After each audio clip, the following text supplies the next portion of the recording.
whole lot cooler outside soon as well. All this while we've got a flash flood watch, a tornado watch, so much stuff going on. Miss Cheetah, what's the latest? Sherman, did you expect anything for the last day of 2020? I mean, come on.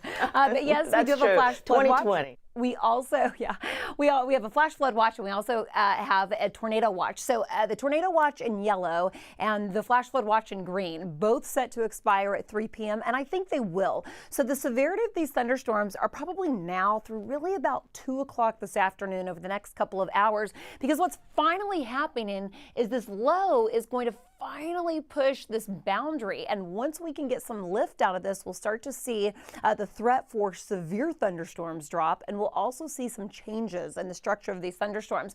So we did have some really strong cells pop up from Brazoria County. That was right across portions of the Gulf Freeway, 45 southbound.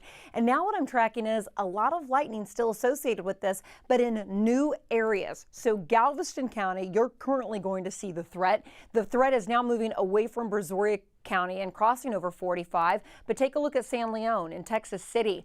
These thunderstorms are really going to be capable of producing another 1 to 2 inches of rain, and look at the lightning associated with this as well.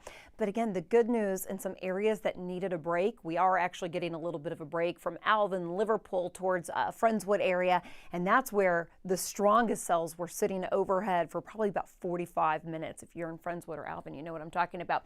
But here we go. Let's just northwest there of Texas City. And again, these cells will continue to break apart, but it is now up until 2 o'clock. You need to keep your guard up for these high water spots.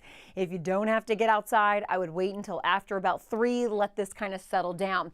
So we've had these aerial flood advisories kind of pop in and out, and that's a good indication of saying this is an area that we need to monitor for high water. And that's also the case for portions of now Liberty County. Again, these cells are continuing to lift.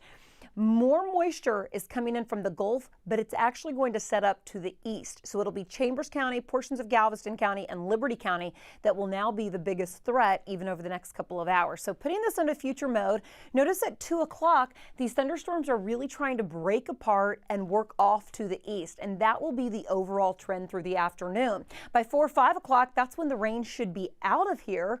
We should be under cloudy skies heading into the evening hours. And then by midnight into early tomorrow morning, notice how the clouds start to break apart to bring in the new year. And then tomorrow morning, because of the clearing of the skies, that's when these temperatures will start to drop. So we'll be actually welcoming in 30s. Can you believe that? Tomorrow morning, after starting this morning in the 60s and 70s in some spots. So how much additional rain? I think on average, this is about right between about a half to an inch of rain. There could be an isolated amount, upwards of about 1.5 inches in addition to what we've seen, but just sloppy conditions, soggy conditions out there. Again, if you don't have to get out in it, don't. So this is good news. As this low and the boundary lifts to the north, we will all start to see these temperatures become a little bit more uniform. And then again, overnight tonight into early tomorrow morning, that's when our temperatures drop to the 30s. We stay pretty chilly, though, right through the weekend. I'll send it back to you, Sherman.